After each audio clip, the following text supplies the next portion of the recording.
Tree-based restoration can be a powerful tool for tackling climate change and restoring biodiversity while supporting local livelihoods, if it's done properly.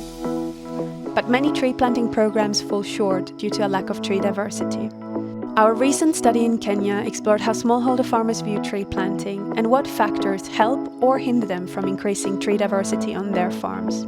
Based on interviews with 620 farmers in the Kakamega forest landscape, the study found that while farmers are generally open to increasing tree diversity, they face barriers such as concerns about attracting harmful wildlife, damaging soil fertility, and having limited resources. However, the study also identified key enablers.